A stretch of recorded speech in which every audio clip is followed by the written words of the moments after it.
Hi everyone, पोल path में आपका स्वागत है और मैं हूं प्रतिमा सिंह। जो लोग नए जुड़े हैं उन्हें मैं बताना चाहती हूं कि ये फुल कोर्स सीरीज़ चल रही है, तो इसमें आपका पॉलिटिकल साइंस का पूरा कोर्स कंप्लीट कराया जाएगा। ऑलरेडी बहुत सारे कोर्स वीडियोस मैं अपलोड कर चुकी हूं। आप डिस्क्रिप्शन में जाकर के प्लेलिस्ट चेक करेंगे तो वहाँ आपको सारे वीडियोज़ मिल जाएंगे और बहुत जल्द ही जो बकाया के टॉपिक्स हैं वो वीडियोज़ अपलोड कर दिए जाएंगे। प्लस मैंने जो प्रैक्टिस है वो टॉपिक वाइज करवा रखी। होल प्रैक्टिस प्लेलिस्ट पर आप चेक करेंगे तो आपको विचारक और समाजवाद, इन सब पे जो है उदारवाद, इन सब पे अलग अलग टॉपिक वाइज आपको प्रैक्टिस भी मिल जाएगी, जहाँ से आपका कॉन्सेप्ट क्लियर होगा। प्लस मैंने एनसीईआरटी की भी प्लेलिस्ट बना रखी है। एनसीईआरटी के क्वेश्चंस उसमें मिलेंगे आपको, जो कि एनसीईआरटी की इम्पोर्टेंट होती है। और ये सारी जो है प्लेलिस्ट आप डिस्क्रिप्शन में पा जाएंगे। और साथ में टेलीग्राम की लिंक भी हमने डाल रखी, वो ज्वाइन कर लें, क्योंकि टेलीग्राम में ये सारे पीडीएफ जो क्लास में लेती हूँ वो वहाँ पर मैं डालती हूँ, तो वहाँ से आपको पीडीएफ फॉर्म में भी नोट्स मिल जाएंगे। दोस्तों, अभी मैं सिर्फ अपने सब्जेक्ट का जो कि पॉलिटिकल साइंस है इसका फ्री कोर्स अवेलेबल करवा रही हूँ, लेकिन मेरी आगे मंशा ये है कि मैं आपको ज़्यादा से ज़्यादा सब्जेक्ट के फ्री कोर्स अवेलेबल करा पाऊँ। इसके लिए आपका सपोर्ट जो है अत्यंत आवश्यक है। आपके सपोर्ट से ही सारी चीज़ें संभव होंगी। और जो दूसरे फ्री कोर्स अवेलेबल मैं जल्दी से जल्दी आपको कराऊंगी, शुरू करने वाली हूँ, लेकिन आप अपना जो है सपोर्ट ज़्यादा से ज़्यादा करें, इस वीडियोस को शेयर करें, लाइक करें, और ताकि जो है ज़्यादा से ज़्यादा लोग हम जो है हमारे चैनल से जुड़ सकें। इसका बेनिफिट आप सबको भी मिलेगा, क्योंकि ज़्यादा से ज़्यादा फ्री कोर्सेज़ यहाँ पर आने वाले हैं। तो आइए अब आते हैं अपने टॉपिक पर। हमने 1773 के रेगुलेटिंग एक्ट से लेकर के 1833 के चार्टर एक्ट तक हमने स्टडी कर लिया है। वो आप जो 2 पार्ट हमारे गए हैं उसमें देखेंगे तो सारा कुछ अच्छे से एक्सप्लेन किया है। और जो है आज हम पार्ट 3 लेकर के आए हैं, तो इसको हम पढ़ेंगे। इसमें हम पढ़ेंगे 1853 का चार्टर एक्ट। जो 1853 का जो ये 1853 का चार्टर एक्ट होता है, इसके हम मेन पॉइंट देखेंगे जो कि एग्ज़ाम पॉइंट ऑफ व्यू से इम्पॉर्टेंट है तो इसके अंदर बहुत कुछ, लेकिन जो आपके एग्ज़ाम में पूछा जाता है हम उन्हीं को देखेंगे। तो इसमें जो है विधि सदस्य को गवर्नर जनरल की परिषद में स्थायी सदस्य बना दिया गया। इसको जो एक विधि सदस्य होता है तो उसको गवर्नर जनरल की परिषद में उसको स्थायी सदस्यता दे दी गई, और बोला कि मतलब ये स्थायी सदस्य रहेगा किसके, गवर्नर जनरल की परिषद में। और जो गवर्नर जनरल की जो और इस अधिनियम के ने पहली बार क्या किया कि गवर्नर जनरल की परिषद की विधायी एवं प्रशासनिक कार्यों को अलग अलग कर दिया। यानी कि अभी तक क्या था कि जो विधायी एवं प्रशासनिक कार्य थे ये बोर्ड ऑफ कंट्रोलर देख रहा था, जो कि हमने ऊपर बताया है, एक्सप्लेन किया है दूसरे जो है सब्जेक्ट, दूसरे जो हमारे वीडियोज़ हैं संविधान के पार्ट 1 और 2 में। और जो इसमें एक और काम किया कि इनके कार्यों को तो अलग किया, विधायी एवं प्रशासनिक कार्यों में कर दिया, लेकिन इसके तहत एक काम और किया गया कि परिषद में 6 नए पार्षद जोड़े गए। इन्हें विधान पार्षद कहा गया। इन्होंने 6 और नए जो है पार्षद जोड़ दिए। पहले जो था ये हमारा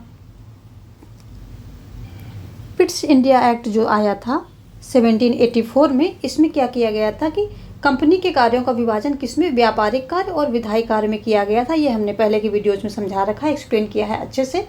और इसमें जो है विभाजित किया गया था पिट्स इंडिया एक्ट के तहत। और जो विधायी कार्य हुए थे तो उसमें क्या था, ये कार्य जो है बोर्ड ऑफ कंट्रोलर को दे दिए गए। यानी कि बोर्ड ऑफ कंट्रोलर एक नया विभाग बनाया गया तो उसको विधायी कार्य दिए गए, जबकि व्यापारिक कार्य जो था वो कोर्ट ऑफ डायरेक्टर के पास ही था।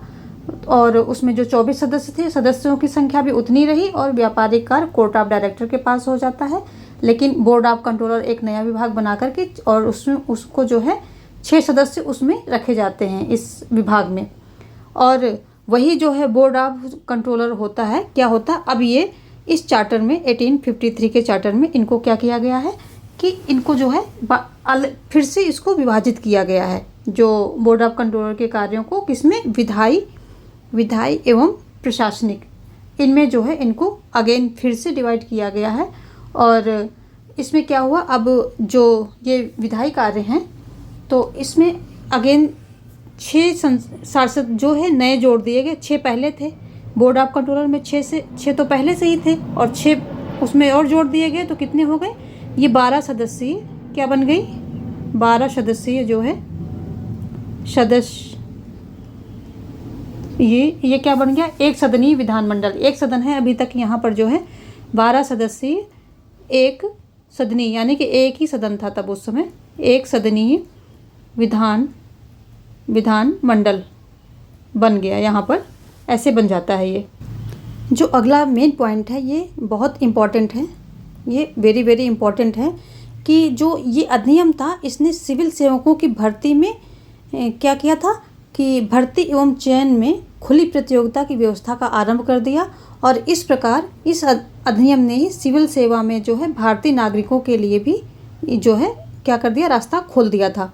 भारतीय नागरिकों के लिए भी खोल दी सिविल सेवा जो है भर्ती, तो ये भारतीय नागरिकों के लिए भी इसको खोल दिया गया था। किस अधिनियम के द्वारा?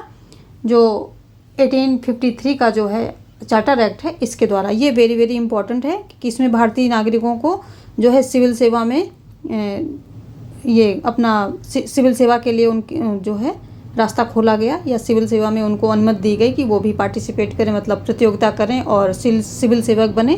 तो कौन सा 1853 का चार्टर एक्ट के द्वारा ये प्रावधान किया गया।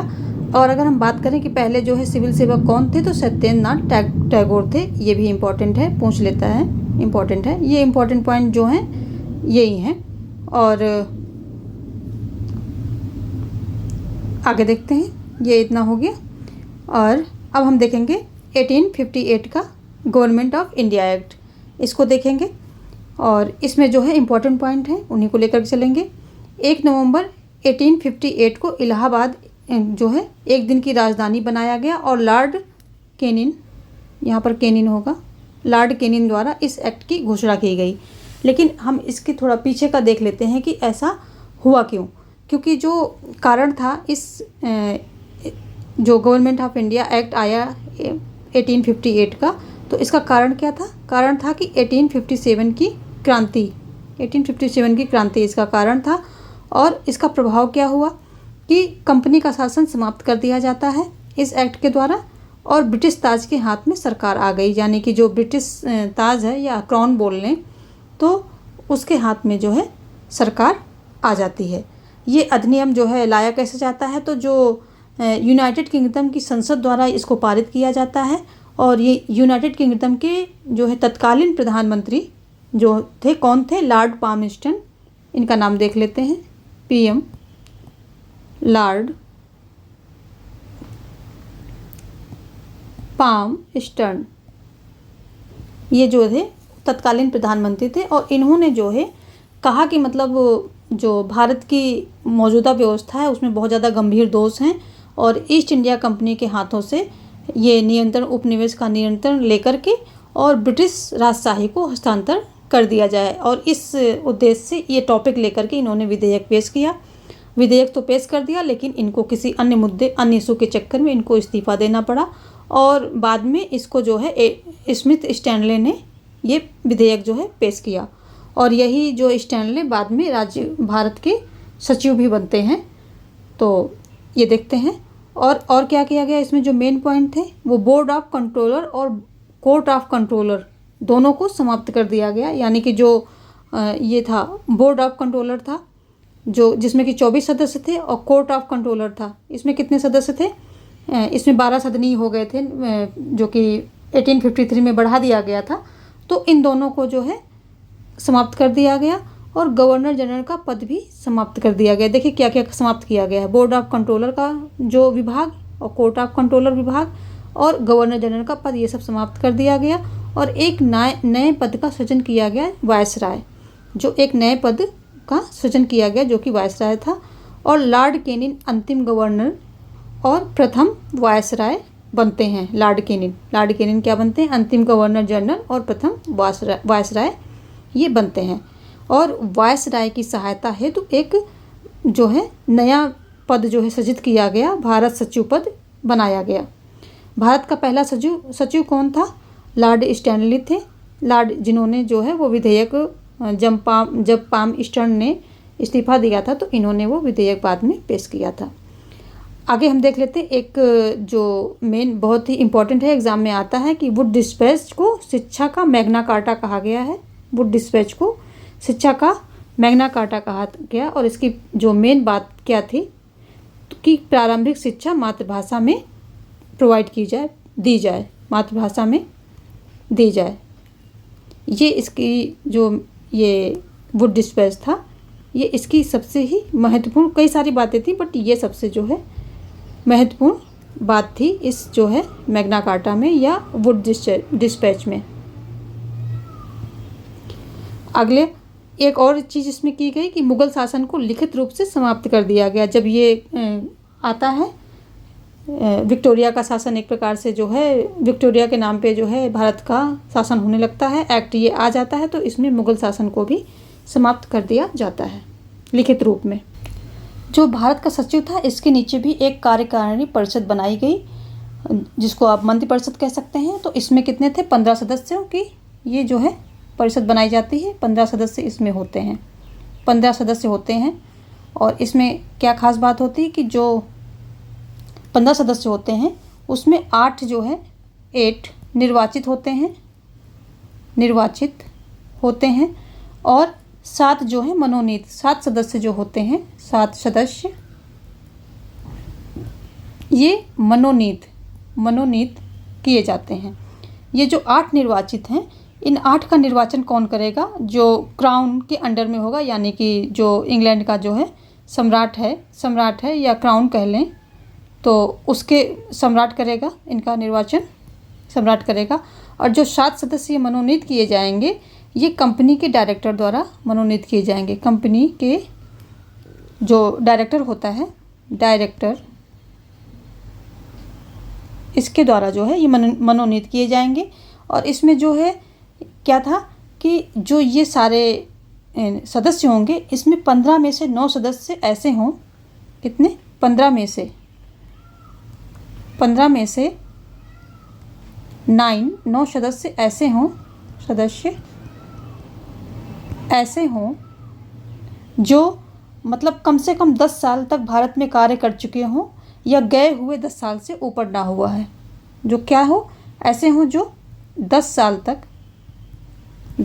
तक भारत में काम कर चुके हों, या फिर सेकेंड पॉइंट, या फिर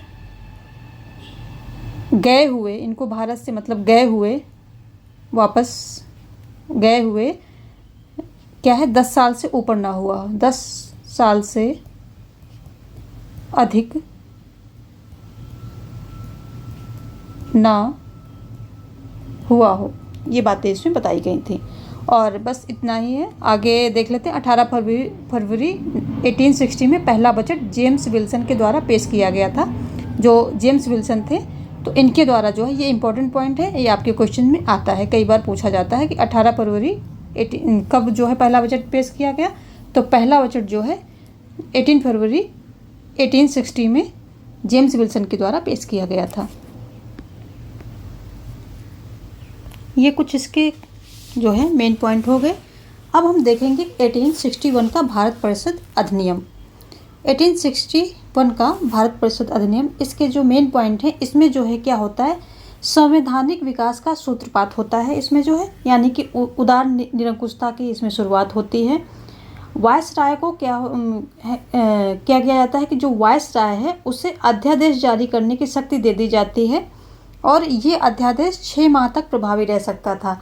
तो अध्यादेश जारी करने की शक्ति क्यों दी गई? क्योंकि उस समय क्या था कि इतने संसार के, यानी कि फ़ोन और ये इंटरनेट, ये सब चीज़ें नहीं थी। तो अगर कोई संदेश, कुछ ज़रूरत पड़ गई अचानक यहाँ भारत में कि ठीक है, कोई नियम कानून, कोई आदेश जारी करना है, कुछ चेंजेस करने हैं व्यवस्था को सुधारने के लिए, या हालात बिगड़ गए उनको सुधारने के लिए, तो जो वायसराय है उसके पास शक्ति होगी कि वो अध्यादेश के जरिए नया कानून बना सकता था। मतलब नया कानून, अध्यादेश जारी कर दिया तो वो कानूनी बन जाता था। तो अध्यादेश जारी करके व्यवस्था को मेंटेन कर सकता था, और इसके लिए ये 6 माह तक जो है प्रभावी रखा, 6 माह तक की इसको अवधि दे दी गई अध्यादेश जो है 6 माह तक प्रभावी रह सकता था। 6 माह तक जो है ये प्रभावी रह सकता था। तो इसमें 6 माह तक, जैसे मान लिया अब उस समय क्या थे, समुद्री जहाज़ वगैरह थे और जो भी आने जाने के साधन थे वो बड़े इतने फास्ट नहीं थे, फ्लाइट वगैरह उस समय नहीं थी। तो 6 माह तक अपना संदेश चला गया और उस पे जो है ब्रिटिश जो क्राउन होता था यानी कि सम्राट होता था, उसने अपना आदेश सुनाया कि ठीक है ऐसे ऐसे करना चाहिए, और वो आदेश आ गया, उसको तब जा कर के भारत में फॉलो किया जाता था। तो अगर कोई ज़रूरत पड़ जाए तो अध्यादेश जारी करने की शक्ति किसको, भारत में जो वायसराय था उसको दी गई, और 6 माह तक ही प्रभावी रह सकता था। 6 माह तक तब तक संदेश जा कर के आ जाता था, तो फिर जो ब्रिटिश गवर्नमेंट वहाँ की थी या क्राउन था उसका जो है उसका कानून जो है लागू हो जाता था। अगर कुछ ऐसी परिस्थितियाँ हुई तो अध्यादेश की प्रावधान वहाँ पर किया गया जो है 1861 के तहत। आगे क्या है कि इस एक्ट के तहत जो वायसराय थे, वायसराय लॉर्ड कैनिंग, जो वायसराय लॉर्ड कैनिंग के द्वारा क्या किया गया कि विभागीय वितरण प्रणाली की शुरुआत की गई, और इस प्रकार भारत में यहीं से जो है मंत्रिमंडलीय व्यवस्था की शुरुआत हो जाती है। जो विभागीय वितरण क्या होता है, इसमें क्या होता है, जैसे आजकल नहीं कि इस मंत्री के जो है शिक्षा विभाग इसके पास है और मानवाधिकार विभाग उसके पास है, या फिर जो दूसरे हैं ये कृषि एवं खाद्य विभाग, कई सारे विभाग होते हैं। तो ऐसे ही जो है उस समय जो है लॉर्ड कैनिंग के द्वारा विभागीय वितरण प्रणाली शुरू की गई, और 5 सदस्य होते थे और पांचों को जो है अलग अलग विभाग दे दिए गए कि भाई आप अपना अपना विभाग संभालो। तो विभागीय वितरण प्रणाली यहीं से शुरू होती है, और इसको किसने शुरू किया था, लॉर्ड कैनिंग ने। ये एक इम्पॉर्टेंट है, इसको जो है आपको पक्का याद रखना है कि पोर्टफोलियो सिस्टम बहुत पूछा जाता है, चाहे तो इसको विभागीय वितरण प्रणाली कह लें और चाहे इसी को कह लें पोर्टफोलियो सिस्टम, पोर्टफोलियो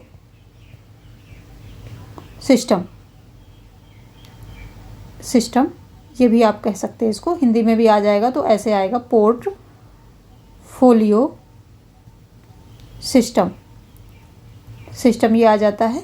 ये जो संविधान आपका टॉपिक है उसके अंतर्गत ये सारी चीज़ें पूछी जाएंगी। ऐसा मत सोचना कि जो है हम एक्स्ट्रा दे रहे हैं, एक्स्ट्रा पढ़ा रहे हैं। तो संविधान के अंतर्गत ये सारी मेन चीज़ें आ जाएंगी, हम और मेन चीज़ें ही लेकर के चल रहे हैं।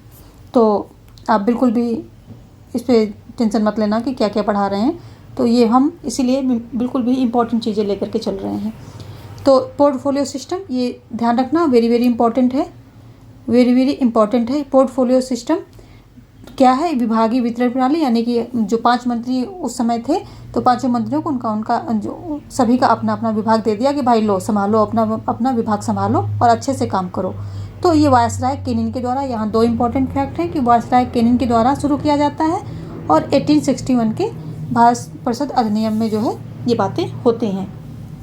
आगे देखते हैं कि शासन का इसमें क्या हुआ, शासन का विकेंद्रीकरण हुआ, क्योंकि उसके पहले क्या था कि जो है ये गवर्नर जनरल ही सारी विधियां बनाता था और उसी की विधियां पूरे उसमें लागू होती थी, तो केंद्रीकरण हो गया था। लेकिन यहाँ से क्या है, जो 1861 का परिषद अधिनियम है, भारतीय परिषद अधिनियम, इसमें शासन की विकेंद्रीकरण की शुरुआत होती है, और बम्बई एवं मद्रास को विधायी शक्ति दी गई कि वो अपने अपने लिए जो है विधायी शक्तियाँ बना सकते थे। तो ये जो है बम्बई और मद्रास को दी गई थी उनकी शक्तियाँ। आगे देखते हैं यहाँ पर जो है ये जो न्यायपालिका का भी प्रावधान किया गया था। इस परिषद जो भारतीय परिषद अधिनियम 1861 था, इसके तहत न्यायपालिका का प्रावधान किया गया था, जो कि 1862 में ये गठित की गई। कहाँ क्रमशः 3 हाई कोर्ट जो है बनाए गए, 3 हाई कोर्ट बनाए गए, कलकत्ता, बम्बई, मद्रास। ये सीक्वेंस में ऐसे है, सबसे पहले जो क्रमशः लिखा है तो इसका मतलब ये ऐसे ही सीक्वेंस में है।